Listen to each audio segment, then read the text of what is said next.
Kuya Jose, sa tingin mo ba kakayaanin nyo ng pambato mo? Alden, ito kasi yung pambato ko, medyo iba yung ginagawa niya sa pangkaraniwan na papanood natin ngayon. Na sumasayaw, kumakanta. Ito kasi, Hall of Fame na to sa ganitong laban. Marami na siyang pinagdaanan, marami na siyang sinalihan. At sinigurado niya na magiging successful siya dito sa ginagawa niya.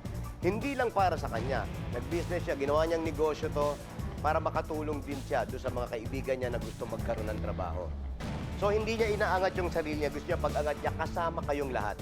Parking boy to.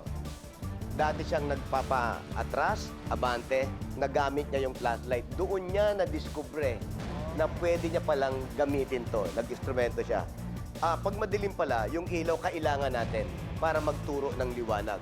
Ito na ang aking pambato para itapat ko o ilaban ko sa Battle of the Best. JB De La Cruz, the Laser Man. Pilipinas, the Laser Man! Grabe sir, dinala mo kami sa ibang dimensyon. Gaano mo nakatagal ginagawa itong paggamit ng laser bilang performance? Nagsimula ako noong 2011. 2011. Pero basic pa lang. B, Miss Annette, ano po masasabi niyo sa performance? B. Ako was really amazed kasi first time ko nakapanood ng ganitong performance.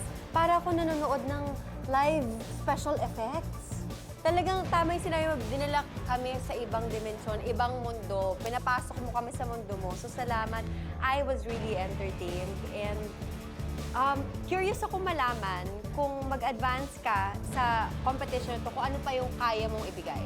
Thanks, Pero B. huwag muna natin lalabas lahat. Pero Huwag muna, secret huwag muna yan, muna. Kuya Jose. Miss Annette, kayo po, how did you enjoy the performance? Ako naman, tulad ni Bea, first time ko rin makapanood ng ganito. And it was such a visual piece. Parang feeling ko nga minsan, parang may magic ba dyan? Parang nanonood ako ng beautiful light show, laser show, magic show all in one. And he owned the stage with the control over the lights. So, ang ganda ng performance. It was very enjoyable. And since it's my first time to see this, I want to see more. Thank you, Miss Annette. Tito Boy, muli po, dalawang magkaibang performances. Parang to be fair po, ano yung strength ng bawat performance po para sa inyo? I was entertained, handa.